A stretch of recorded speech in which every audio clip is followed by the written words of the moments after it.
red flag kubwa ya mwanaume ni mwanaume ambaye hayuko tayari. Yaani ukitaka kujua kama huyu mwanaume huyu ataniletea tabu mbele, ni mwanaume ambaye hayuko tayari. Anakuambia nivumilie, hii tabia yangu ni mbaya ndio, lakini nivumilie na iacha taratibu. Hii ni alama kubwa sana ya hatari. Mimi nataka niwaambie watu wajue wanaume wana ego kubwa sana. Ndio maana ukimlinganisha na mwenzake atakuchukia sana. Mwanaume hawezi kukiri udhaifu hata siku moja kwa mwanamke anayempenda. Eti kwamba mimi ni dhaifu, mimi sina hela, eti nikopeshe. Kwanza ni hatari kwa wanawake, nawaambia. Ni hatari sana kumhadisia madhila uliyopata kwenye mahusiano yako mwanaume ambaye ni crush. Yaani unatamani uwe naye kwenye mahusiano, alafu uende kumhadisia mwanaume wako alivyokunyanyasa. Hatari kubwa sana. Ndio. Hakuna wanawake wanaoumia kama wanawake wenye type. Huyu sio type yangu. Huyu sio type yangu. Wasichokijua.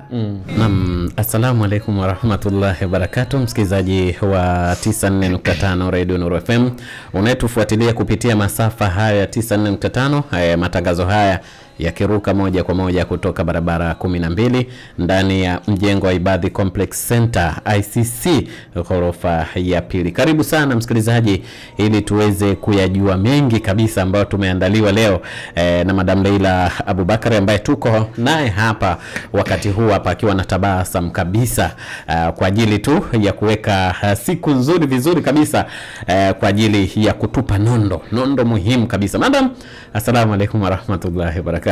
Wa alaikum salam wa rahmatullahi wa barakatuh. Habari za tangu wiki iliyopita? Nashukuru, uko vizuri. Mambo yanaendaje? Mambo yanaenda vizuri. Harakati ndio hizi sasa. Harakati za maisha hazijawahi kupoa Tunavozidi kuishi ndo unavozidi kutafuta harakati nyingine. Wanasema kwamba muomba Mungu hachoki. Na siku akichoka ujue keshapata. Hii ina uhalisia katika maisha yetu. Ni kweli, lakini utakiwi ukipata unyamaze. Unatakiwa ukipata pia uombe Mungu akujalie afya ya kukitumia na udumu nacho. Kwa hiyo kwa sababu pia licha ya kukipata hicho bado Mwenyezi Mungu hachokwi kuombwa. Anatakiwa uombe kwamba Mungu akikufungulia uwe na afya ya kutumia. Naweza Mungu akawa amekufungulia riziki ila ukaumwa hiyo wiki. Au ukaumwa, ukapata madhila, ukapata ajali. Ndio. Ukapoteza watu ambao unataka kuwatengenezea maisha yako yao. Wote wakawa wagonjwa. Sasa hata kama umepata huna faida nacho. Na wakati mwingine unapata na maradhi. Inakuwa shida kweli kweli. Inakuwa shida. Kikubwa ni kumshukuru Mwenyezi Mungu katika kila hali na katika kila jambo na kumtegemea yeye pia. Kwa sababu kwake hakuna linaloshindikana, si ndio? Kwa sababu tumeshashuhudia madaktari wanamkatia mtu tamaa, wanasema huyu hawezi kufikisha wiki 2 mbele. Anaenda miaka mingi mbele. Kuna jamaa wanaambiwa huyu amebakiza mwaka na kufa, lakini jamaa anawathibitishia kwamba rehema ya Mwenyezi Mungu ni kubwa kuliko bahati yao walosema wao. Sawa, tuanzie hapa. Kuna umuhimu wa kuelewa hisia za mwenza wako ili msilete mvurugano katika mambo yenu. Kwa sababu nadhani mtu ukianza kuishi naye inabidi kwanza umemsoma kama ni mtu wa aina gani, na lazima ukubali kupata hasara kwenye mazungumzo. Mfano katika ndoa na mahusiano lazima ukubali kupata hasara. Kwamba kupata hasara maana yake ni nini? Kujishusha inapobidi na kukubali aisha unapobidi. Kwa mara nyingi hata kama ukibeba mambo ukitaka kutafuta ukweli au nani yuko sahihi, mwisho wa siku nyinyi mnajenga nyumba moja. Nani yuko sahihi sio kitu cha msingi sana. Ila nini kiko sahihi, sio nani. Nini ni sahihi. Sababu jamaa anaweza kawa mtu amekukosea, lakini ukiangalia lile kosa sio kosa la wewe kukufanya ukashindwa kuishi. Unalipuza. Mfano unatakiwa ufike hali hiyo kama mtoto wa kike, unatakiwa ufike hatua ya kupuuza. Ujizuie kutohoji, yani uliza maswali. Mbona ukianza kama mtoto wa kike ukianza kuondoa mbona kwenye misamiati yako, yani ukasema mimi sina neno la mbona. Ili neno hata iweje sitalitumia. utakuwa umefaulu sana. Sasa na hii sasa ni kupuuza kupuuza bila kumwambia au upuuze baada ya kumwambia? Na hata pia usiliongelee kwa sababu hata hivyo halina msingi. Halina msingi. Unajua istahatibu watu wengi wanazungumza maneno ya kusema kwamba unatakiwa upone, unatakiwa uachilie mambo, unatakiwa move on, si ndio Tunaambiana sana hizi kauli. Sijui jipende mwenyewe, jichague mwenyewe, sijui acha kuyaweka mapenzi, sijui kama kielelezo chako, sijui kitu cha kukufanya wewe ujitambulishe. Unajua kazi sio kuachilia wala kazi sio kumove on. Kazi ni kujua lini niache kumove on. Mfano unapambana ili uweze kujitambua. Ndiyo. Unapambana ili uweze kujipa mapenzi ambayo unayataka kwa watu upewe wewe. Kwa sababu wenyewe wanasema hakuna biashara ngumu kama kumzalia mtu ambaye hajakuoa. Kwa sababu hiyo ndio level ya mwisho ya kumwaminisha kwamba wewe unampenda sana. Kwa hiyo unataka uniambie ukizini naye mpaka ukapata mimba, kwisha habari yako. Anaweza akaamua chochote dhidi yako na huna cha kumfanya. Na kwanza kwa bahati yako mbaya umemthibitishia kwamba wewe umeamua kumzalia. Hasa kama alikuomba umzalie na ukakubali. Ikitokea bahati mbaya ni maneno mengine. Lakini kama alikuomba kwamba acha nikubebeshe mimba, itakuwa rahisi kwetu kwenda kujitambulisha kwenu, na wewe ukaingia kwenye huo mtego. Tuseme katika kala lako la mazao yote yameungua, huna kitu. Aamue kukupa, shike mkononi au akuache. Sasa katika maisha huwezi kutoa kitu ambacho huna. Na huwezi kupewa kitu ambacho wewe huna. Kama unataka mapenzi, utoe mapenzi. Ndio. Na wewe mwenyewe uwe nayo ndio uweze kuyatoa. Kama unataka kupendwa, lazima wewe mwenyewe unajipenda. Ili mtu akikupenda utajua kwamba huyu anavyonipenda sivyo mimi ninavyojipenda. Siwezi kuishi maisha haya for the rest of my life, siwezi kuishi hivi. Mtu asipokuheshimu utajua mimi siwezi kujifanyia hivi anavyonifanyia. Kwa sababu huyu hanifanyii mimi ninavyojifanyia. Huyu siwezi kukaa naye karibu. Huu sio mtihani. Na sasa karne 21 sio mtihani. Mtihani ni lini nitaacha kupambana. Ambao sasa ndo hapo watu kwamba lini mimi nitaacha kutafuta thamani yangu, lini mimi nitaacha kujitambua, lini nitaacha kuwekea watu mipaka wasivuke mipaka. Uweke silaha zako chini, uache kupambana. Lini utaacha kupambana? Hii ni skill ambayo unatakiwa wewe uwe nayo. Mfano sasa wewe umeshasema kwamba mimi najichagua, kwanza sasa hivi najichagua mimi. Naeka hisia zangu mbele, siweki hisia za mtu mwingine mbele. Watu wote washajua. Washakufahamu kwamba Lela mipaka yake ni 1, 2, 3. Hatuwezi kuipita hii mipaka. Lela anataka kitu fulani. Watu wote washajua kwamba wewe unachohitaji ni kitu fulani. Na bahati yako nzuri washakuletea vile vitu ambavyo wewe unavitaka. Ndio. Lakini kwa sababu wewe hujajua lini umeacha mapambano, hata kitu hakina maana unataka tu kukisimamisha. Kwa sababu gani? Nalinda hisia zangu. La mpiganaji au tuseme askari mzuri ni yule anayejua vita gani ya kupigana na vita gani ya kuiacha. Sawa. Asante sana kwa brother Rahim. Baba Kaukau anasema wapo karibu na Horohoro huko akiwa wanatutegea sikio wakati huu hapa. Kila la kheri na endeleeni kuitegea sikio 94.5 Radio Nuru FM Tanga, Tanzania. Madam, kuna baadhi ya wasichana wakati mwingine wanaona zile dalili za hatari juu ya mwanaume fulani, lakini wanaona wao kwamba wajibembeleze, wajipendekeze angalau wapate ujauzito nje ya mfumo, alafu wanasema inawezekana mwanaume huyo atabadilika. Hili lina ukweli ndani yake?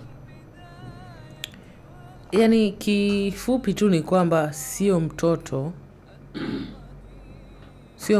wala sio kitu chochote ambacho kinaweza kumbadilisha mtu fikra yake. tumeishi dunia karibia miaka 20 plus. Ndio. Hatujawahi, mimi sijawahi kukutana na mwanaume ambaye aliamua kutulia kwa sababu mke amezaa. Unaweza ukawa pia unazaa na jamaa akafanya anayofanya. Mtu mwingine unamzalia lakini ana mabebi mama 3. Wewe una nini kipya? Wewe unaleta nini tofauti na wenzio? Yaani wewe wenzako 3 washindwe. Wewe ni nani? Na ni wakati gani unaweza sasa kumtambua huyu ni mlaghai na huyu ni mkweli? Msikilize. Msikilize kwa makini.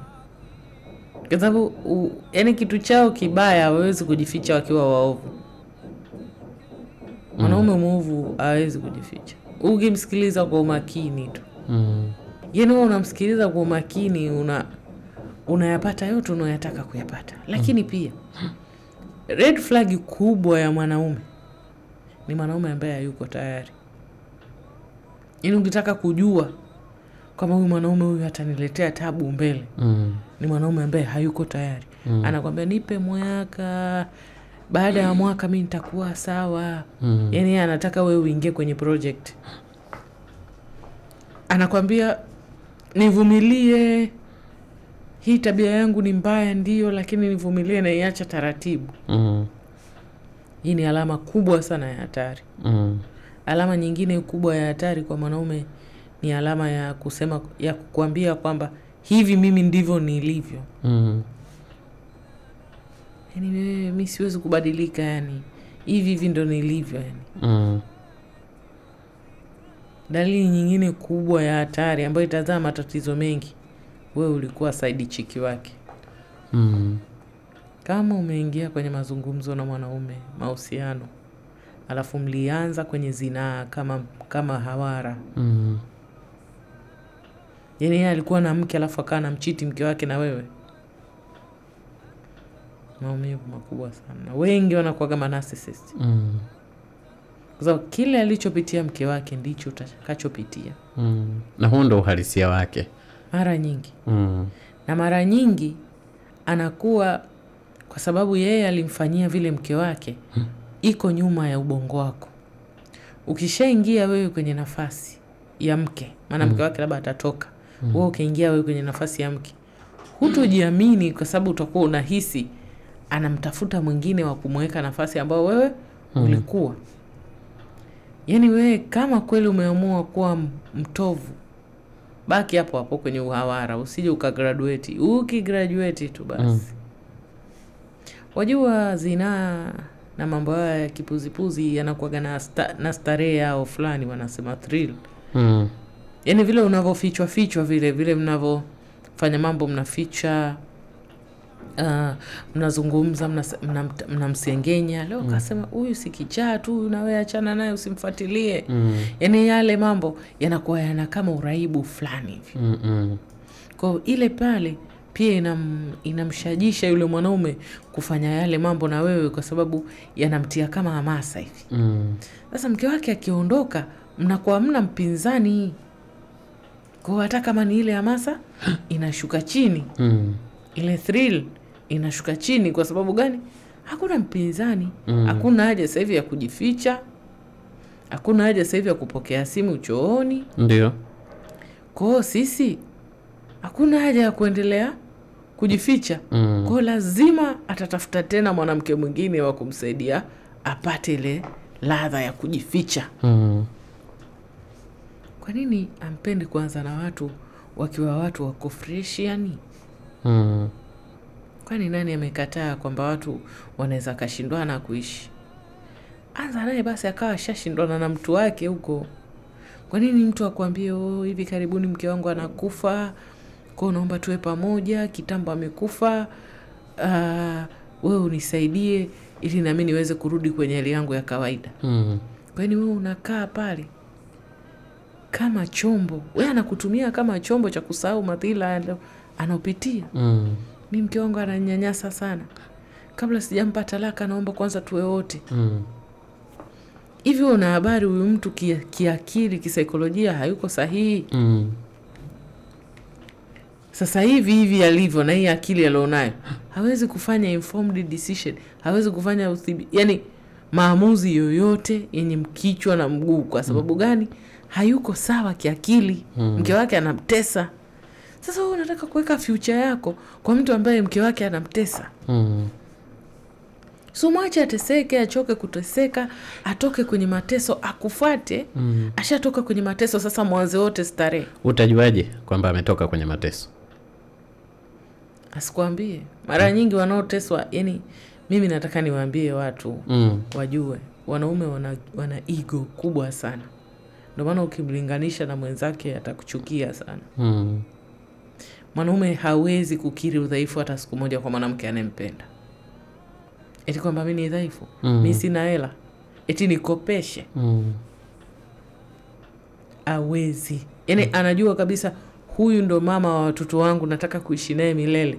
Alafu akwambia eti yeye ananyanyaswa huko kwenye hiyo ndoa yake. Hawezi kukubali. Ukiona mtu tu anaanza kukuambia mambo yake ya kutia huruma, yani ujue ni yani inakuja character hapo. Sasa hivi unapigwa stories za jaba. Madam, tumeumbiwa kusahau, na wakati mwingine inawezekana kosa alilolifanya ama aliloacha mtu fulani akaachana na mwenza wake, inawezekana ni kosa ambalo na wewe unaweza kulifanya.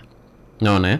Je, ni vizuri kwa mume au mke ambaye ameachana na mwenza wake, wewe ambaye unataka kumuoa ama kuolewa, kumuuliza ni kipi ama sababu gani iliyopelekea wao wakatengana, ili na yeye aweze kujizuilia, kwa sababu tumeumbiwa pia kufanyaje, kukosea, na inawezekana na yeye akaja kufanya kosa kama hilo. Kuna uzuri wote wa kuuliza juu ya hilo? Ni muhimu sana kumuuliza mtu kwa nini ameachana na ndoa yake. Sio kwa sababu hiyo tu. Ili pia kukusaidia wewe kumsoma huyo mtu. Cha kwanza kabisa katika kutaka kumjua mtu, ni umuulize kwa nini ameshindwa safari yake ya kwanza. Atakapojibu jibu la kuegemea upande mmoja, itakuonyesha wazi kwamba huyu mtu hawezi kufanya mabadiliko yoyote katika maisha yake. Unamaanisha nini ukisema jibu la upande mmoja? Akamlaumu mwenzie kwa kuvunjika ndoa. Mke wangu alikuwa mbaya sana, mke wangu alikuwa mwovu sana. Lakini ili ndoa ivunjike lazima watu wawili waivunje. Kwa atakapotupa lawama kwa mke wake au kwa mume wake, ujue hata yeye ni shida. Na baadaye katika maisha yako wewe na yeye, atakapokosea ukamwambia, atakugeuzia kibao. Sio mtu wa kuchukua responsibility. Yeye anatakiwa kuambia jibu rahisi tu, tulishindwana. Ukiona tu hilo jibu, tulishindwana bwana, kwa nini? Yeye bwana alikuwa na haya na mimi nilikuwa na haya. Sasa katika kuyaweka sawa wote tukashindwa kuyaweka sawa, kwa ikabidi tu kila mtu achukue njia yake. Ila mimi nayakubali makosa yangu yalikuwa haya 1 2 3. Lakini yeye mwanzo mpaka mwisho anaongelea upande mwingine. Ndio mbaya. Alafu kuna mwingine anafika hatua kabisa, yani yule ex wangu yule ni mbwa yule. Au mmekaa tu hata kama ilikuwa so story ya huyo ex. Mmekaa mathalan mnasubiria chai iletwe. Anaianzisha hiyo mada. Yani lile ex langu lilikuwa lijinga lile nalo. Yani kama hapa saizi hapa tumekaa, ngekuta hapa saizi kashafanya vurugu. Alafu alikuwaga mchafu yule. Sasa hii mada tunaojadili hapa kuhusu chai inamhusu nini yeye? Kwanza huyo ni mtu ambaye bado anampenda mtu wake, atakusumbua huko mbeleni. Lakini pia ni mtu ambaye hachukui majukumu kwa makosa yake. Sio mtu ambaye atakaa hata siku moja akuombe radhi kwa kukukosea, kwa sababu haamini kwamba yeye anakosea, anaamini watu wengine ndio wenye kukosea. Kwa hiyo swali muhimu sana kuliuliza. Takusaidia kumjua mtu, huyu ni mtu gani ninataka kuanza naye safari. Lakini na pia na wewe utajua nini nifanye na huyu nisikosee kama mwenzangu. Sasa kuna dada, sio niseme mama ana watoto 5. Lakini anatamani kuachana na ndoa yake, na amemwambia kijana ambaye hajaoa, kwamba kule alikuwa anamtumia sana kama mshauri wake, hususan wa ndoa, kijana ambaye hajaoa. Lakini anasema juzi amemwandikia huyo kijana ujumbe. Anamwambia, "Je, naweza kuachika ili unioe?" Wakati anajua kwamba huyu kijana hana ndoa hata moja, lakini vile vile hana mtoto na yeye ana watoto 5. Ananiuliza, huyu mtu nimweke kwenye kundi gani au nimjibu nini?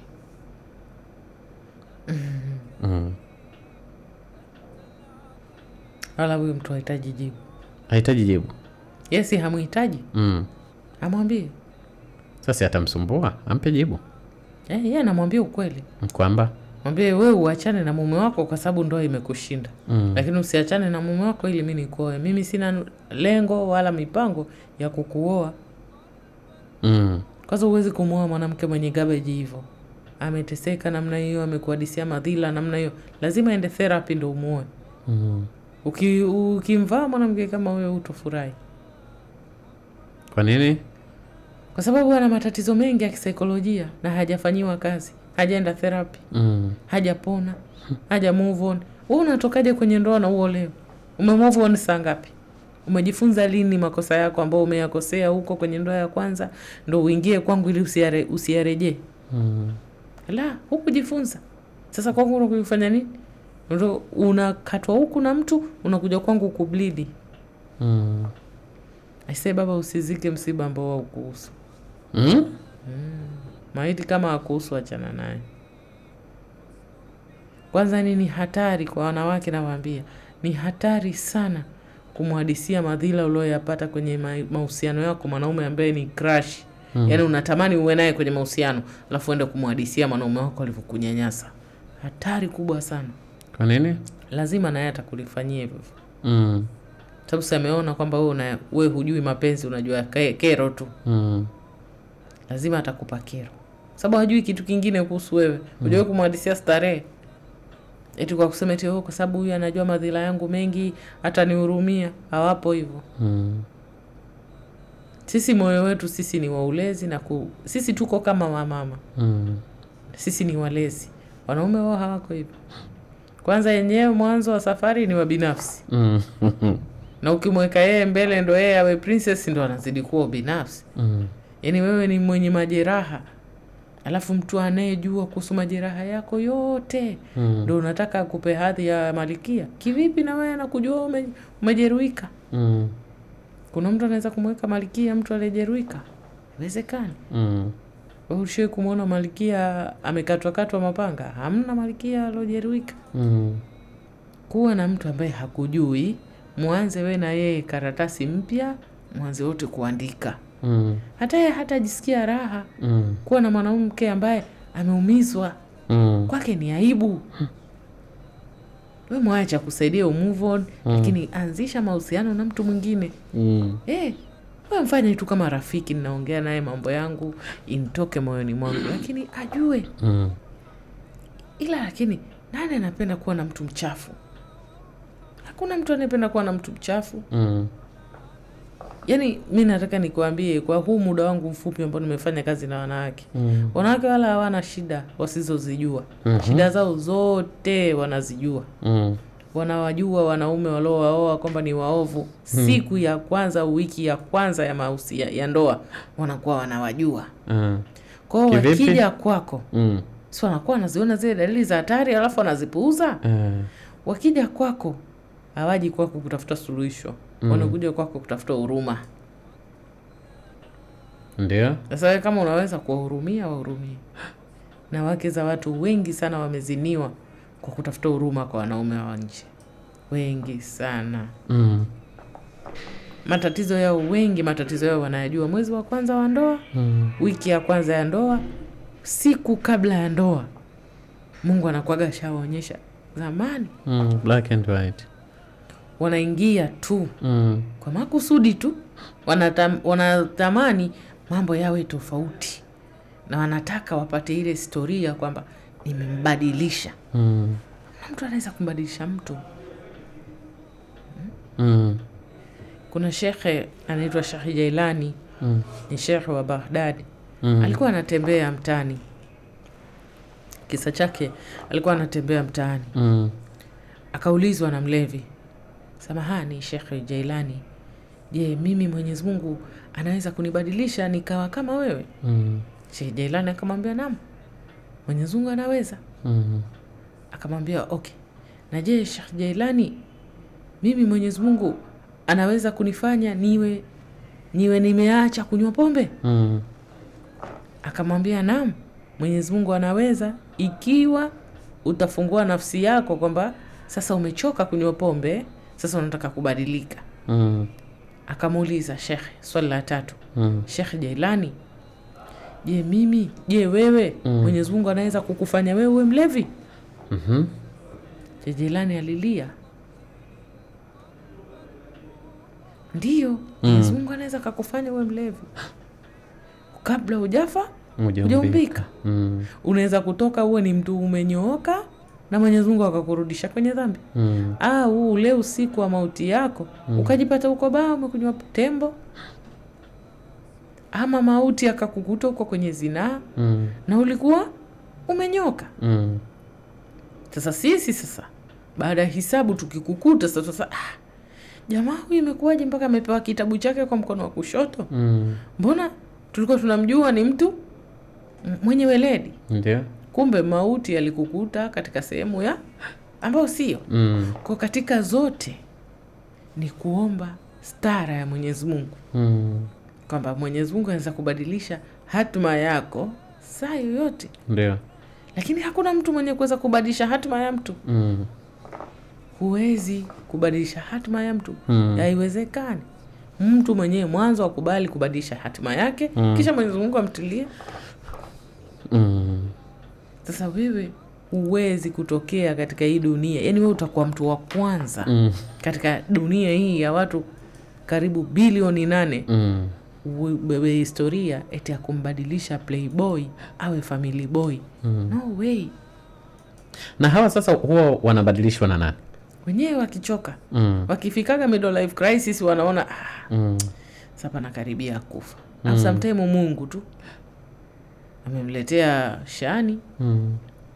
Jamaa akaamua tu arudi kwa Mola wake. Lakini eti si kwa sababu eti wewe umetoa ipo kwa sababu nimemvumilia sana hata nihurumia anze kuwa sawa. Au eti wewe umesimama kiamolaili kwa jina lake. Ulala kuata hakuna. Itakuwa wewe ndo wa kwanza katika huu umma wa Muhammad. Useme kwamba wewe umebadilisha playboy ya family boy. No way. Hakuna kitu kama hicho. Wewe mchukue mtu vile alivyo. Usitake kuchukua raw material. Wewe chukua product. Mbona unapenda raw material? Uko na kiwanda wewe? Paka utaka kuchukua raw material ukaibadilishe iwe product. Kwa nini unataka kujipa taabu? Usichukue product ukatumie. Mbona wao hawaji kusema huyu mwanamke kwa sasa hayuko sawa, wacha nimchukue nitamsubiria mpaka akae sawa. Hawezi kuchukua hata siku moja raw material. Uchukua product kisha ukasonga. Sasa kinachotupoza sisi wengi ni hapa.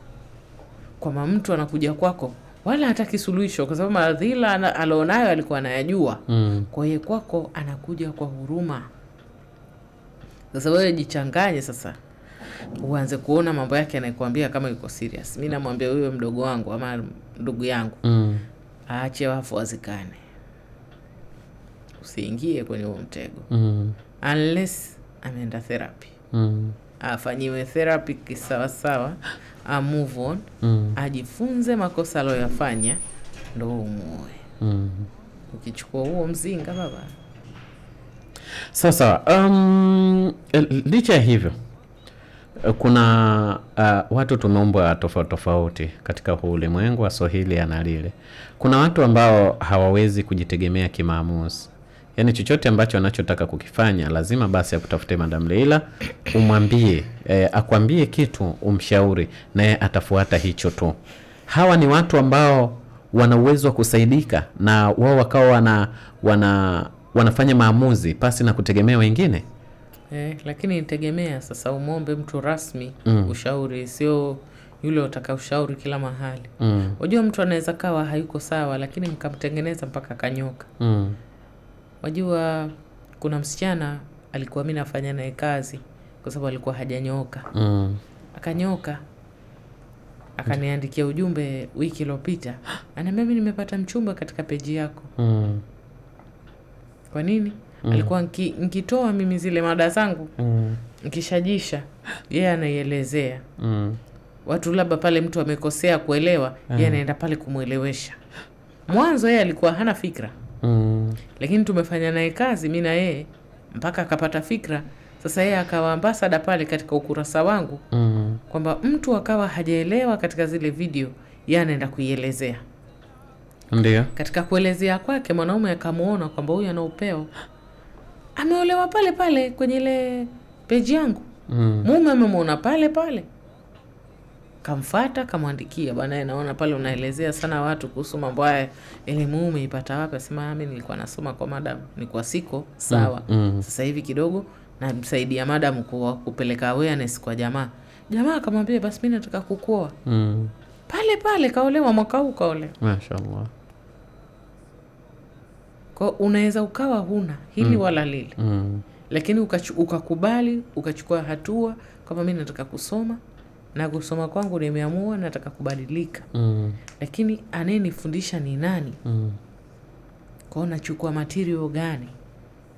Kisha wewe baadaye ukawa bora kuliko yeye. Yawezekana kabisa mwanafunzi akampita mwalimu. Inawezekana. Sawa. Lakini angalia mtu nani unomkabidhi vitu vyako akusaidie kufikiria au kushauri. Na kuna hasara ya kutokuwa na maamuzi wewe mwenyewe ya peke yako. Unaweza ukachelewa baadhi ya mambo. Lakini ni bora uchelewe kuliko uharibu. Baridi ya maamuzi pia ni nzuri ukiwa na baridi. Kwa sababu saa nyingine labda maamuzi unataka kuyafanya yatakudhuru. Bora ukose kuliko udhurike. Ukikosa saa yote uweza kupata. Lakini usidhurike. Unashauri nini watu wenye hasira ambao kwa kiasi kikubwa wakiudhiwa na wakiamua kufanya jambo, yani wakisha kuwa na hasira huwa hawafanyi mambo vizuri? Wewe unawaambiaje hasa? Hasira ni hasara. Na mara nyingi hasira itakuharibia wewe kuliko wao. Alafu hasira inatuma ujumbe kwamba huyo mtu amekuweza. Kwa nini umthibitishie mtu kama yeye kakuweza? Ndio. Mimi nikupe hiyo advantage ujue kama wewe umenikamata mimi. Kwa nini? Mimi nimeumbwa nikiwa huru, siwezi kufanywa mtumwa na kiumbe wa Mwenyezi Mungu. Unatakiwa uhakikishe hakuna mtu yote anayejua hasira yako. Kwa sababu ni udhaifu mkubwa sana kuonyesha hasira. Unaweza ukachukia lakini huwezi kuonyesha hasira. Yaani wewe sasa hivi kwa sababu mtu amekukosea, wewe uvuke mipaka mpaka uanze kutukana au ususi chakula au toke nyumbani eti uende ukatembee barabarani eti kwa sababu una hasira. Si unaweza ukaacha tu. Unaweza ukamwacha amekaa sebuleni ukaondoka zako chumbani. Au ukaingia chumba kingine ukajifungia ukakaa. Yeye mwenyewe pia ataogopa kwamba huyu mtu nimemuudhi. Lakini hajafanya kitu chochote kaninyamazia tu. Hiyo inaumiza kuliko ile ya kurauka kuongea. Usimruhusu mtu yote akajua udhaifu wako. Waswahili wanasema hasira ni hasara, na kweli utahasarika, utapata hasara sana. Chana naye. Sasa kwenye na kiakili hasira inakuumiza sababu hasira inashika hapa. Hapa hii ni kitu ni mambo mengi yana regulate appearance ya uso. Ndio. Maradhi ya gesi yatakushika kwa sababu utakuwa umebeba mambo moyoni mwako. Lakini pia unaweza ukapata hasara ya kupata mapresha. Kwa nini uumwe kwa sababu ya kitu yani? Alikuudhi yeye ni nani kwako mpaka anakuudhi? Ana wajibu wote katika maisha yako? Kuna kitu chochote kikubwa kwenye maisha yako amekufanyia ambacho hujawahi kufanyiwa? Una miaka 30 plus kwenye hii dunia. Kweli utakuja kuudhiwa na mtu mmoja? Yeye ndo anajua umefikaje umri huo. Sawa. Kama huwezi kusoma tarakimu za senti katika hela ambazo umetumia, unazipuuza, si ndio? Zile tarakimu za senti. Ndio. Puuza hiyo pia. Mbona unaweza kupuuza? Mbona huwezi kusoma, unakuja muamala yenyewe, ukituma muamala unakuja unapuuza kila mahali, unakuja kusoma tu salio lilobaki ni kiasi kadhaa. Puuza basi hata ile. Kwa nini ujiumize? Na saa nyingine jamaa kukukera kwake ndio starehe yake. Sasa utaumia bure. Utaumia sana. Chana naye. Mwanzo mtu mwenye atagaje mkononi. Chana naye.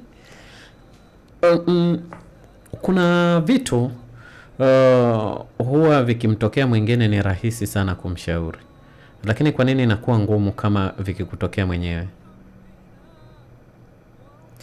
Unajua jambo likimtokea mwenzako hujui magnitude ama ukubwa wake. Lakini likikutokea wewe ndipo unapojua ukubwa wake. Mfano maumivu ya mapenzi.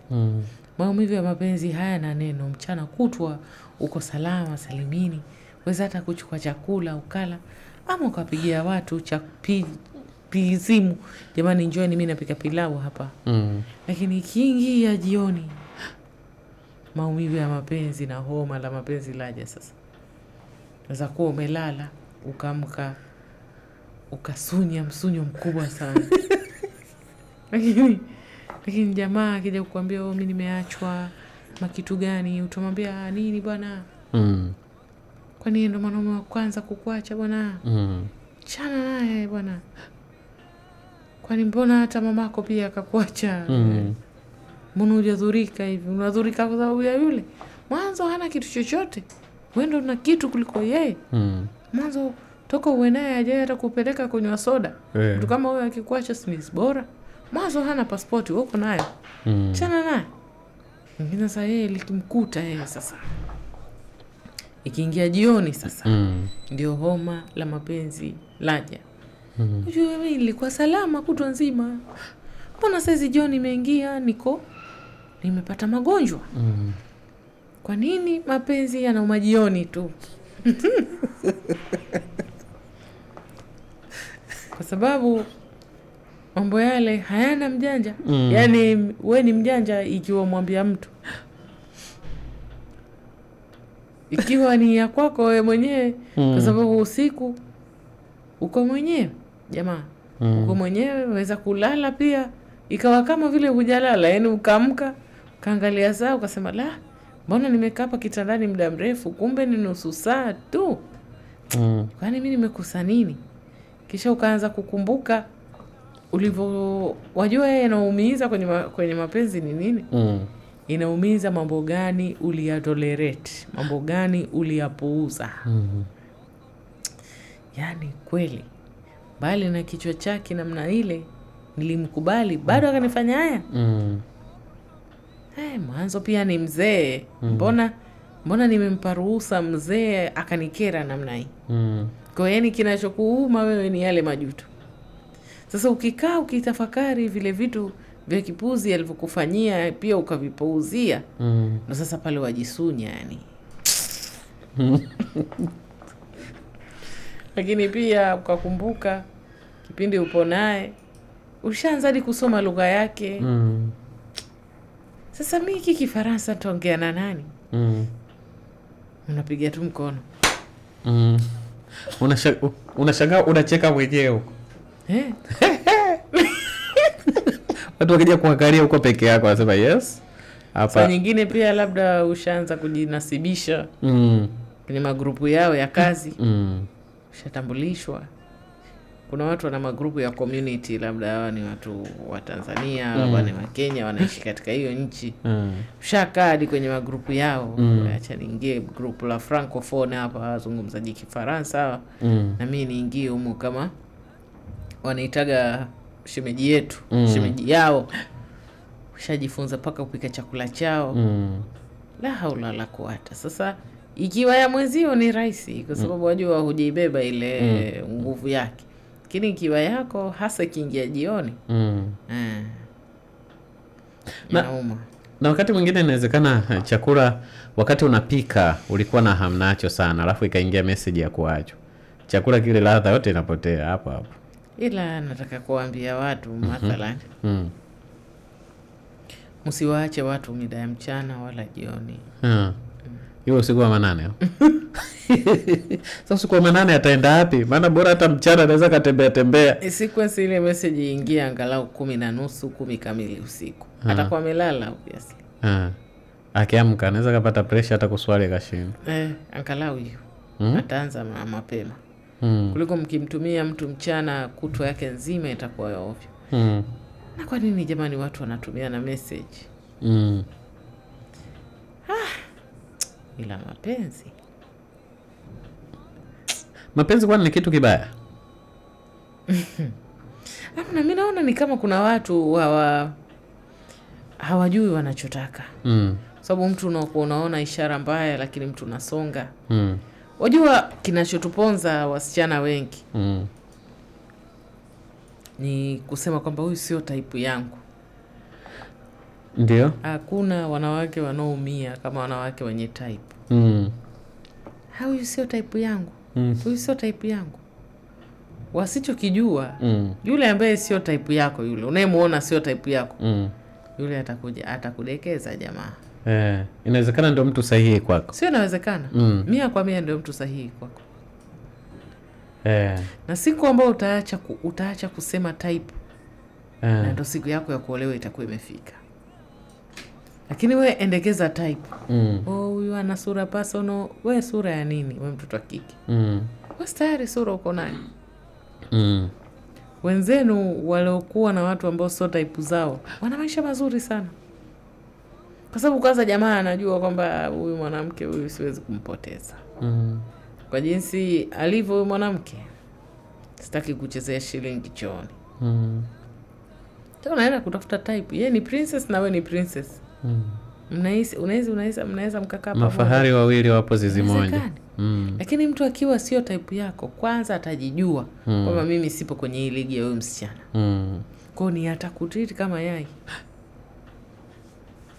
Yaani wenzenu walioshtuka mapema wanakula bata. Na watu ambao sio type zao. Kwanza type yako atakulazimisha yaani atakulazimisha ule. Lakini type yako atakwambia usipokula atakasirika. Kula bwana, usipokula nitaumia. Lakini ambaye sio type yako atakwambia naomba ule na hela atakutumia. Na kama uliwahi kukutana na watu wanaojipendekeza ambao sio type yako bwana, utasikia raha. Sasa wasichana sio ana shida gani? Wala huyu sio type yangu. Dada type yako utaiweza. Ina mengi. Achana nayo. Kuwa na huyu asiyekuwa type yako. Mtu atajibembelezesha mpaka ingie. Watu hapo na type zao miaka 4 ya mahusiano hawajawahi hata kupelekwa kwenda kunywa chai. Hata kupigiwa simu inakuwa shida. Yeye ndo anampigia. Ndio mtu kauliza hapa, ukiambiwa utembee hadi huyo mtu wako unaosema anakupenda akupigie simu, utafika wapi? Kuna mwingine kauliza, hivi Kigoma Dar es Salaam ni siku ngapi? Umeona type zako wanavyokufanya? Chana type yako. Hawezi kukupigia. Kwa nini hutaki kuja sisi tulipo tunapo enjoy? Chana mambo ya type. Wewe ni mtoto wa kike, type ni nini?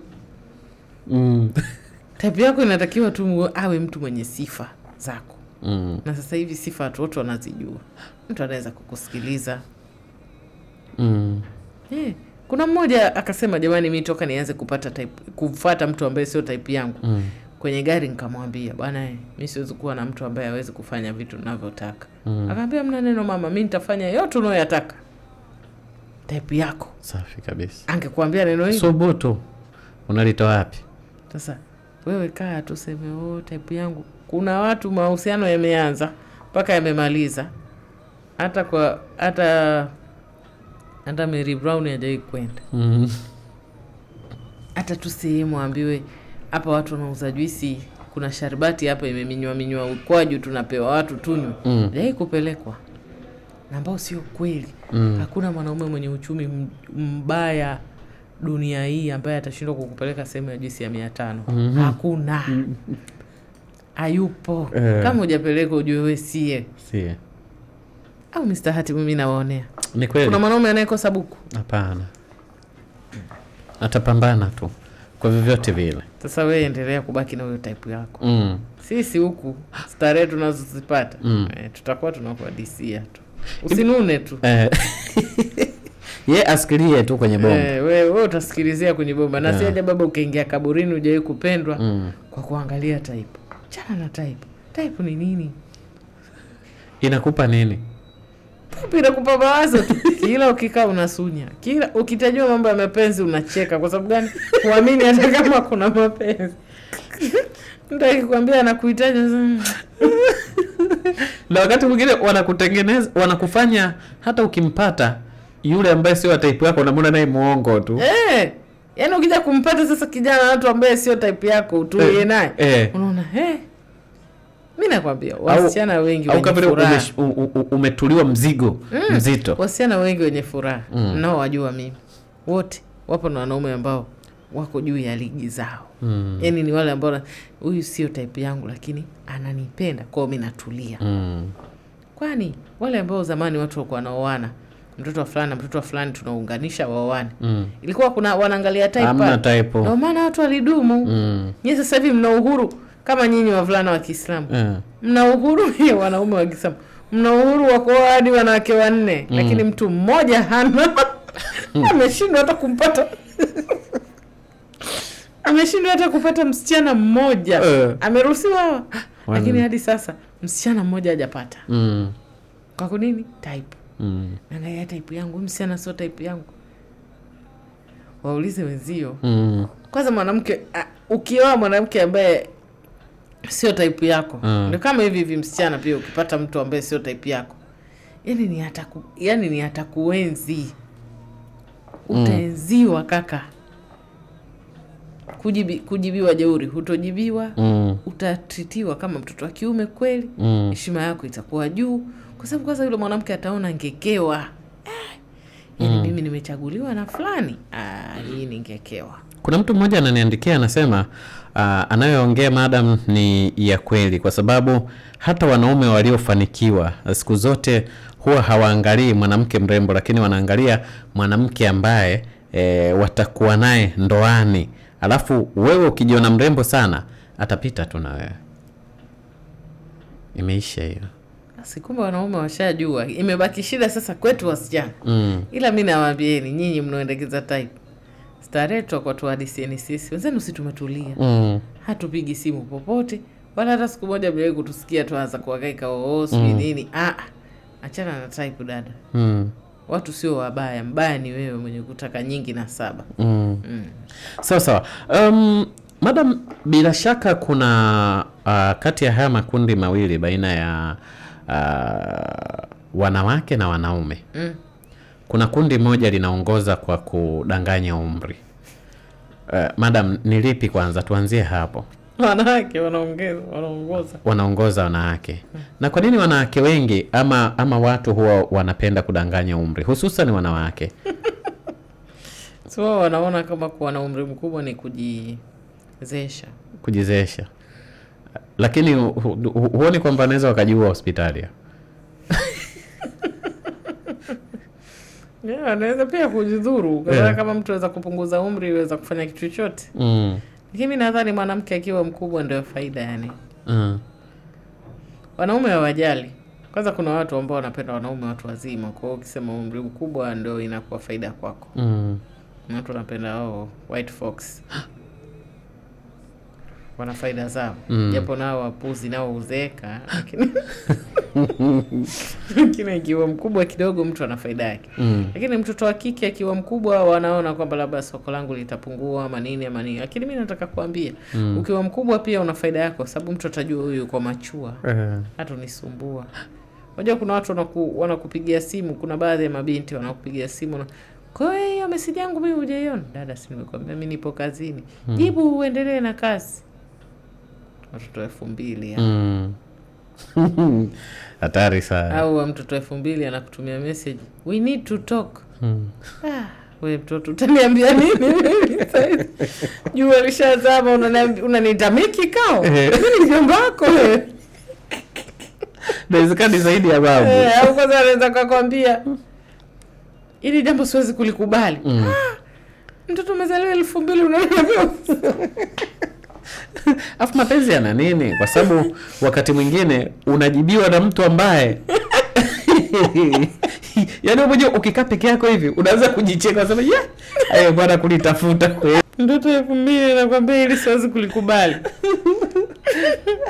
Bwana unajiuliza mwenyewe hii ni nini? Au unaitwa kikao. Unaambiwa leo saa 1 usiku naomba tuongee. Kutwa nzima umekaa kazini unawaza saa 1 usiku mtoto anataka kusema nini?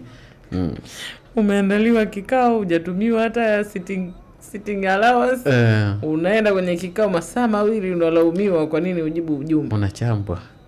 Hatari sana. Yaani bora tu akulaumu. Lakini kuna maneno makali ambayo yanakupata na ukiangalia umri unapokwenda, yani kuna vitu unatamani kufanya lakini mwendo tena hunao. Kwa hiyo anaanza kukutajia kimoja baada ya kingine. Mimi kuvumilia tu wewe. Una hili unajisemea kibomo mwenyewe ili kweli. Sasa yote hayo ya nini? Kwa hiyo ukisema umri mkubwa kidogo una faida kwa sababu kuna watu hawapendi watu wadogo, wanapenda watu wakubwa.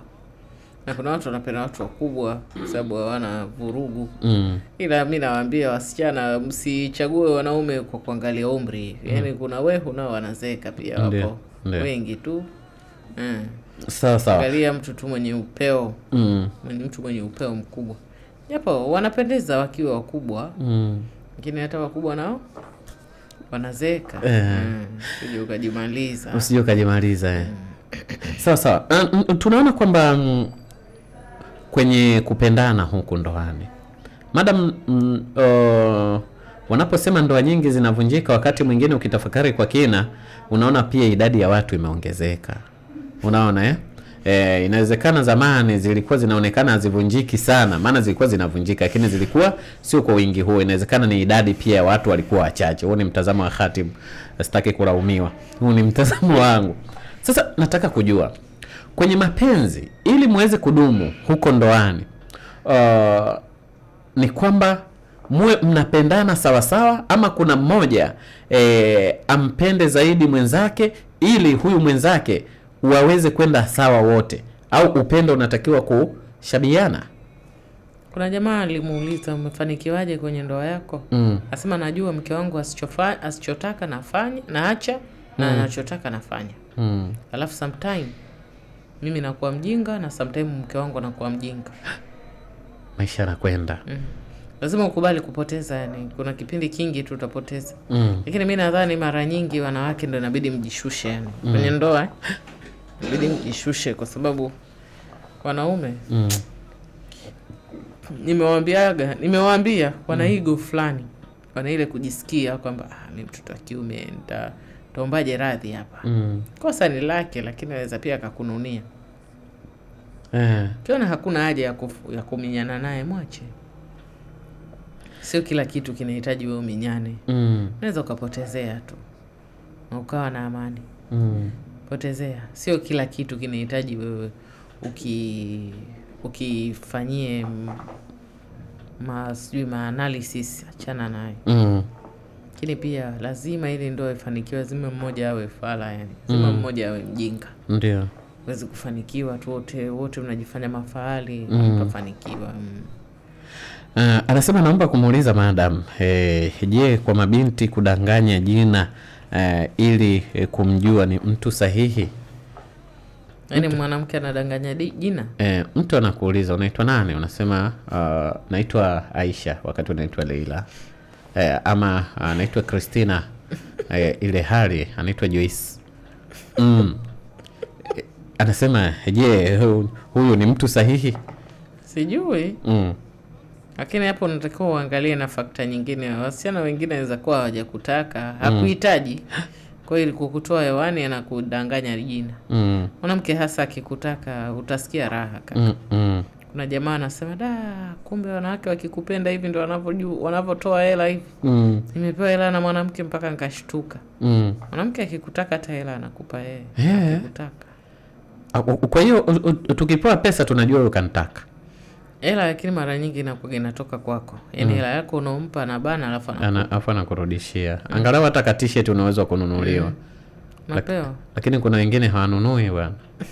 Hela yako ibani. Yaani licha ya furushi unaotoa, lakini hata siku moja haijawahi kurudi. Mmekosea nini Mungu jamani? Na hawajui kwamba hili pia linaongeza mapenzi ama kutoa zaidi.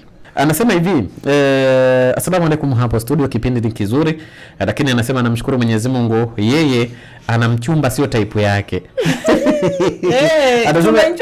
Anasema ila anamshukuru Mungu tunakaribia kufunga ndoa. Mara nyingi sio type yake, lakini anakaribia kufunga ndoa. Utakuja kunishukuru usiku. Hata hiyo style. Anaendelea kusema nilikuwa na type yangu haijajua thamani yangu. Kiukweli madam yupo sahihi kweli. Anasema tusiangalie type kikubwa, tumuombe Mungu tupate tu wa kweli. Kabisa. Alafu Mungu ana watu wake yani. Achana na jambo sio mimi nataka kuwa perfect, sio nataka kwa nini. Mungu ana watu wake. Na kila mtu ana mtu wake. Tayari kuna bomu huko limeingia. Anasema hivi, asalamu alaykum madam. Mimi nina mume wangu ananipenda sana. Ninachotaka ananipa. Ila madam, mimi simpendi mume wangu. Au nina shida mimi? Una shida dada. Na bora tu alitaja mwenyewe. Una shida kubwa sana. Dunia hii unachotaka unapewa. Unapendwa, unapewa unachotaka. Dada una shida. Naweza sijui uombewe pia. Hebu tulia. Kubaya huku nje. So unasikia stories za wazee wanapolalamika. Tayari kuna moja nimeweka kiporo huku.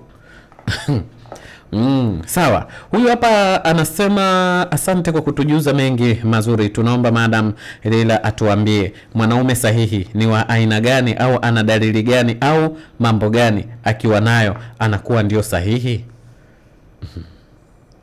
Maneno yake endane na vitendo. Akiahidi atimize. Akupende kuliko kama wewe unavyojipenda, na akuheshimu kama unavyojiheshimu. Basi. Usimkamate na kesi ya uongo, samahani. Usimkamate na kesi ya uongo. Uongo mkubwa na uongo mdogo. Asiwe muongo. Asiwe muongo. Akuheshimu kama unavyojiheshimu. Akupende kama unavyojipenda. Ahidi atimize. Maneno yake endane na vitendo. Ndio.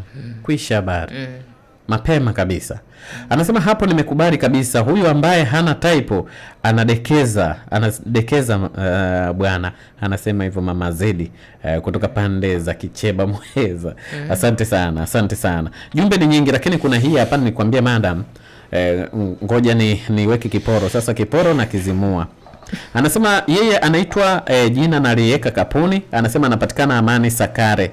Anasema mimi nina mke wangu kanitamkia kuwa hanipendi mbele ya wazazi wangu, lakini mimi nampenda, nifanyeje? Alafu kila baada ya mwezi anaenda kwao. Nifanyeje? Akifika kwao kurudi mpaka tunasumbuana ndo arudi. Haya, mwana baba huyo. Haya, umewapa wanawake mbinu za kuwajua wana baba. Lakini mwana baba hapa naye eti bado anauliza kwa tochi. Kaambiwa mbele ya wazazi. Kama mtu kashakiri kwamba hakuhitaji kaka, achia. Anampenda. Mkaa wa moto huo kaka. Yaani mtu akikwambia mheshimu. Na hii ni wito kwa wazazi. Wazazi wapendeni watoto wenu vizuri. Kiasi kwamba wakikutana na watu wasio wapenda wajue haya sio mapenzi. Na waache kuforce mapenzi. Mtu juzi anaambiwa na mwanaume kwamba mimi sikuhitaji, mimi na mke wangu, akaambia hamna neno. Mimi nitakaa hapo hata kama mpango wa kando. Kweli? Yaani wewe umeshakubali wewe mpango wa kando.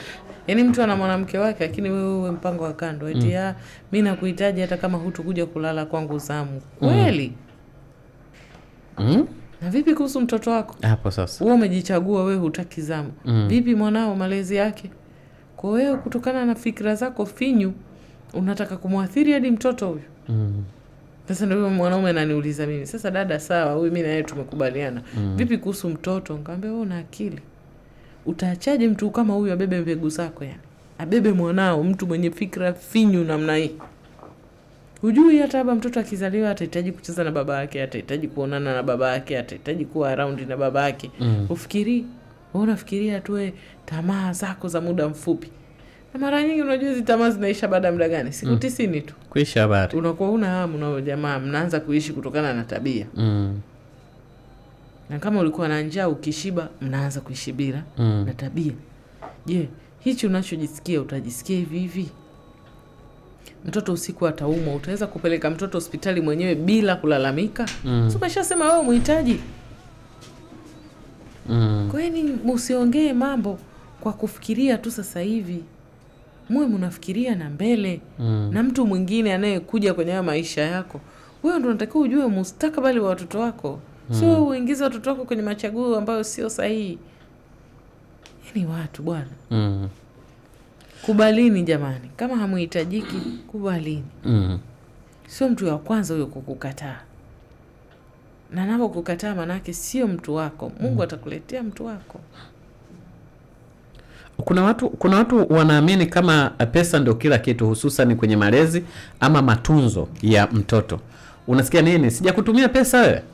Pesa nimekutumia na mambo mengine kama haya. Hebu tuambie ukweli kuhusiana na swala la makuzi ya mtoto. Yanahitaji fedha pekee? Fedha ni sehemu moja. Lakini sehemu nyingine ni uwepo. Ndio maana mimi nawaambiaga watu, angalieni mtu ambaye yupo. Hela mtu siweza kutafuta. Lakini uwepo wake. Kuna mtoto anaweza kulelewa na mtu mmoja tu. Mtoto sijui graduation inafika baba aonekane. Mtoto toka amezaliwa mpaka anataka kwenda kuolewa, kwenye maisha yake ni wanawake tu. Na wajomba zake. Kesho na kesho kutwa unaumwa, unataka kusaidia, anakuambia mzee mimi nakusaidiaje? Mimi sikujui. Toka amezaliwa mpaka anamaliza shule, hujai kuwepo kwenye maisha yake, unataka nini sasa? Hana huruma na wewe. Anakujua kutoka wapi ndo akuhurumie? Ndio. Kwa hiyo yani sidhani kama watu wanakuaga wanatafakari vizuri. Wajua utashiba ndio. Lakini mtoto akikuuliza babangu yuko wapi utasema nini? Pesa ni muhimu, lakini sio lazima. Ni muhimu ila sio lazima. Kuna mtu yupo upande za Magoroto kule anaitwa Binti Hassan. Anasema kiukweli mnayoongea ni ya kweli. Mmeenda mbali sana. Umetonesha kidonda cha mtu huko na machozi yanamtoka. Pole. Sijajua ni eneo lipi hasa kwa sababu ni tayari mengi tumeshaongea. Ni kweli kwamba tunafunzwa kwamba tuwaamini watu, tuaminiane. Lakini ni kweli tunatakiwa kuaminiana kwa kiasi ama tuaminiane kidogo ama tusiaminiane? Kila kitu kiasi. Simwamini mtu sana. Kwa nini? Sababu huwezi kujua mtu malengo yake ni nini. Kila mtu ana nia yake kwenye moyo. Muamini mtu. Na uwe na tabia ya kuweka watu kutokana na makundi yao. Rafiki wa kazini, rafiki wa sokoni. Usimweke kila mtu wa karibu yako. Haipendezi. Huwezi kuwa rafiki wa kila mtu. Rafiki wa kila mtu ni rafiki wa mtu.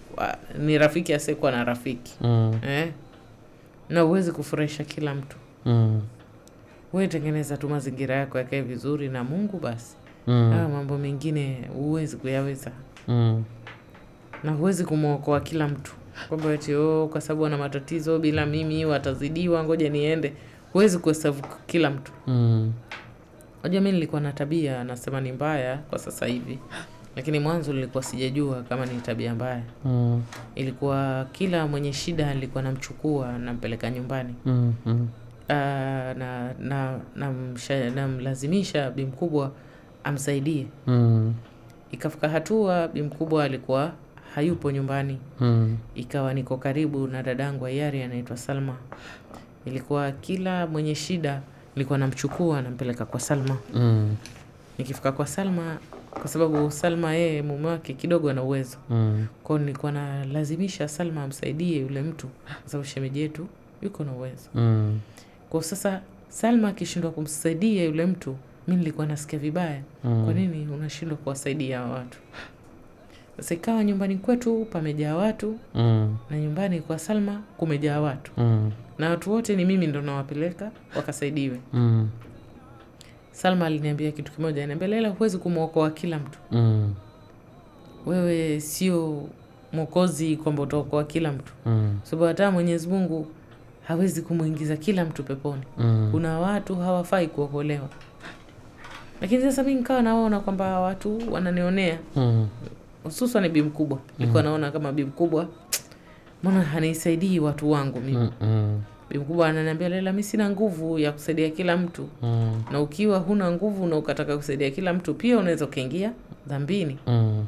Basi mimi nikana force nataka kusaidia mimi sasa. Nimesaidia jamaa. Siku moja sasa ndo nikaja kujua kumbe jamaa wako sahihi. Huwezi kusaidia kila mtu. Huwezi kugusa maisha ya kila mtu. Ni kitu ambacho nilikuja kuelewa kwa kuchelewa, lakini nilikuja kuelewa. Huwezi kumwokoa kila mtu. Kuna watu wewe unatamani waokoke, lakini wao wanatamani wasiokoke. Na kuna watu wanaukimbilia moto, wewe unawafukuza, wao wanakimbia. Ndio maana jamaa akasema, mshairi mmoja asema, ni bora kuchunga mbuzi kuliko kuwachunga vichaa wasiingie barabarani. Ni bora ukiwachunga mbuzi angalau wanajua kwamba sisi tushazoea kuchungwa, ni sehemu ya maisha yetu sisi kuchungwa. Lakini vichaa hamna mtu anaweza kumchunga kichaa, kwamba umwambie kichaa usiingie barabarani. Kwanza mwanzo wanaweza hata pia wakakupiga. Ni mtu asiyetaka msaada. Kuna mtu unamuona anahitaji msaada, lakini hataki. Na hawezi kukwambia kama sitaki, ila atakusumbua tu. Kila unavyojaribu kumleta karibu, njoo nikuokoe, njoo nikusaidie. Sasa wewe ukiwa na nafsi yako ni ndogo, unaweza kuumia. Kwa nini hataki nimsaidie? Kwa nini mimi nataka kumuokoa yeye hataki kuokoka? Angenipa nafasi ya kumsaidia, tungekuwa mbali sasa. Na watu wengine ndio hivyo. Mwenyezi Mungu keshapiga mihuri kwenye mioyo yao. Wewe kadri unapomuita kwenye heri, yeye ndo anapotaka kwenda kwenye shari. Kuna mtu unaongea naye, unamwambia mimi nataka kuswali dhuha. Ile inge hofu na tamaa na yeye asali msali pamoja. Yeye jamaa anakwambia okay, mimi natoka basi tutaongea baadaye. Kama vile hujamuita kwenye heri. Ama unaweza kumtumia mathalan mstari katika Qur'an. Soma mstari utakufaa wiki. Jamaa hata si ufungue. Ndivyo. Mtu unaweza kumuita kwenye heri, yeye akaa nataka shari. Mtu anaweza kaa unamuita kwenye amani, yeye akaa nataka vurugu. Kwa huwezi kumuokoa kila mtu. Kama huwezi kuokoa kila mtu, utakumwamini, huwezi kumwamini kila mtu. Unaamini watu kwa nafasi na ile ubinadamu, na kuwaachia nafasi za kukosea. Kwamba huyu mtu nimemwamini sana, lakini atakosea. Ile akikosea sikuumize. Na pia ukimsaidia mtu, usimsaidie na roho moja, kosa ambalo mimi nilifanya. Mimi nilikuwa nikiwasaidia watu kwa roho moja. Sasa nikiwapa msaada wasipouchukua naumia. Lakini toka nimejua ambao watu wengi wapo kama mimi, nikiwasaidia na waacha. Wafike pale ninapotaka, alhamdulillah. Hawajafika, sina majukumu, niishamaliza majukumu yangu. Sawa. Na tukiwa tunaenda ukingoni kabisa, tunajua katika dunia hii tunaishi na watu wenye kufanya makosa, na tunaishi nasi pia tukiwa tunafanya makosa. Lakini kuna watu ni wepesi sana kuhukumu wenzao bila ya kujifanyia tathmini wao. Inawezekana leo hii mtu huyo anamhukumu wenzake, lakini tayari kuna makosa ambayo amewahi kuyafanya na alisamehewa, ama wenzake hawakuwa wamemhukumu kama yeye anavyofanya. Watu kama hawa tunaweka wapi? Wallahi hakuna sehemu ya kuwaweka. Kwa sababu bahati yao mbaya hakuna sehemu ambayo imekamilika. Lakini kabla hujacheka udhaifu wa mwenzio, mwanzo uangalie udhaifu wako. Lakini pia wanadamu wote wamekosea katika hii dunia. Na sisi wote tuna malaika kushoto na kulia wa kuandika mali zetu. Na bahati mbaya ni kwamba usipoomba maghfira, nadhani ndani ya siku 60 sijui dhambi yako itaandikwa. Sasa kama Mwenyezi Mungu anafahamu kwamba kuna makosa akaweka maghfira, ina maana wewe pia unatakiwa ufahamu kwamba kuna makosa. Makosa yanaweza yasiendane, lakini ujue kwamba makosa yapo. Utakapomhukumu mtu kwa kukosea tofauti na wewe ulivyokosea, moja kwa moja umekuwa kwenye hila za shetani. Sababu shetani yeye ndo anaona kwamba yeye hafai kukosea, watu wengine wanaweza wakakosea, kwa nini mkosee? Sasa mimi nadhani ni katika kikundi cha watu ambao kwanza ni watu wa hatari kwa nao karibu, kwa sababu ni watu ambao hawaamini kama wenzao wanaweza kufanya makosa. Wanaamini wao ndio wenye haki ya kufanya makosa. Ndugu zangu, mimi sijawahi kumhukumu mtu yoyote kwa kukosa. Kwa sababu mimi naamini pia mimi nina makosa yangu ya siri ambayo jamaa wanayajua na wamenyamaza nayo. Kwa hiyo siwezi kujipa kazi mimi ya kuwa sergeant. Kazi yangu mimi ni kucheki makosa ya wenzangu na kisha kuyasimamia. Napenda watu waniheshimu na napenda kuheshimu watu ili wajue namna gani mimi wanaweza kuniheshimu. Kwa nadhani watu wote tuishi kwenye hali hiyo kwamba kila mtu anaujua udhaifu wako, ni hivyo tu ajaamua kusema. Kwa hiyo ukiujua wa mtu, kaa nao tu, nyamaza. Ni faida kwako. Sawa. Madam, unatuachaje kwa siku hii ya leo? Mimi nawaambia kwamba katika yote tunayoishi katika hii dunia, hasa katika nyakati hizi ambazo tunaelekea mwishoni wa safari yetu ya mwaka huu, tuweke imani na nafsi zetu zote katika kumwomba Mwenyezi Mungu atujalie tulipo tusibadilike. Kwa sababu katika vitu ambavyo Mwenyezi Mungu ana uwezo navyo ni kukubadilisha kutoka kuwa muumini kuwa mhalifu, na kutoka kuwa mhalifu kuwa muumini. Hujui story ya jamaa na Mungu wake. Hujui yeye sirini anaongea nini na Mungu wake. Usimhukumu mtu yote ambaye hujui alipolala. Jamaa wanafanya madhambi ila wako karibu na Mungu wao. Wanafanya madhambi ila wanaomba sana toba. Kwa usimhukumu mtu yote, kwa sababu Mwenyezi Mungu yeye ndiye mwenye siri na waja wake. Siku zote shikilia fimbo ya kusema kwamba Mwenyezi Mungu nijalie niwe miongoni mwa wenye kufa na kubaki tukiwa waumini. Kwa sababu anaweza akakutoa akakuweka alipo fulani unayemcheka, na ikawa ni balaa zaidi kwako. Sasa madam, kwa kifupi sana, ngoja nikwambie hili. Kuna mtu alikuwa yupo chuo, lakini ni mkimya sana na anapenda kujitenga, kiasi kwamba huwa anaamini watu wachache sana kuambia katika yale mambo ambayo anataka kuyafanya. Alikuwa anataka kumwoa binti ambao alikuwa naye mwaka mmoja, darasa moja pia. Wanachukua kozi moja. Lakini kwa bahati mbaya, siku 4 zikiwa zimesalia kufunga ndoa, mwanamke akakataa kuolewa naye. Kijana kwa bahati mbaya alipata SAP. Alipopata SAP, kwa hiyo alikuwa anatakiwa kurejea, na walipata wengi SAP, lakini akiwemo huyo kinara wa darasa. Lakini yeye akawa ameficha kwanza kwamba hana SAP, mpaka mwalimu wa somo ndo anakuja kusema fulani mbona hayupo na ana SAP. Lakini kwa bahati mbaya kijana akasema hana SAP, lakini katika uchunguzi baadaye akawa hajaenda kusapua. Kwa hiyo akawa amefanyaje? Chuo tena ndio basi. Unaona, akaacha kabisa. Lakini katika uchunguzi inakuja kuonekana kwamba kijana ameamua kuacha chuo kabisa, kutokana na kwamba yule ambaye amemkataa yupo pale chuoni na yupo naye kozi moja, yani atamuona tu. Mtu kama huyo ni kipi ambacho alichokuwa anatakiwa kukifanya maadamu? Kwa ufupi sana, ukikataliwa manake sio riski. Na ukikataliwa manake ni kwamba Mwenyezi Mungu ameona kwamba safari yako iishie hapa. Na pia mara nyingi Mwenyezi Mungu anajua kwamba huyu wakienda hawa wataumizana mbele ya safari. Mshukuru Mwenyezi Mungu na uamini katika mipango yake. Mungu hawezi kukunyima kitu ambacho ni haki kwako. Ukiona umenyimwa ujue ilikuwa sio kwako. Na watu wengine wanakuja kwenye maisha yetu ili kutufundisha. Chukua funzo. Basi. Na usipende kumkosoa Mwenyezi Mungu kwamba kwa nini umeninyima mtu fulani. Inaweza kuwa unakitaka kitu ila kina shari na wewe. Na unaweza kuwa ukitaki kitu kumbe kina heri na wewe.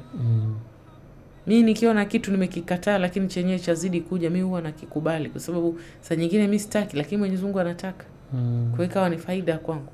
Vitu vingi sana nilikuwa sivitaki lakini nimevikubali kwa sababu havitaki kwenda mbali na mimi na Mwenyezi Mungu anazidi kuvileta karibu na mimi.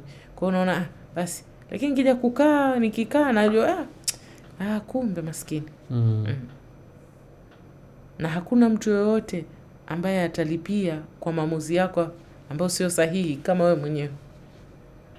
Hakuna mtu yoyote atalipia eti kwa sababu umeshindwa kufanya maamuzi. Ni wewe mwenyewe ndio utalipia. Kwa wewe uko responsible na maisha yako. Ukifanya maamuzi ambayo sio sahihi utaumia wewe. Wao jamaa wala wataumia. Unaweza kuwa unateseka, jamaa wamelala. Kwa amua jambo kama wewe. Usiseme mimi nilishajishwa. Amua wewe kama wewe.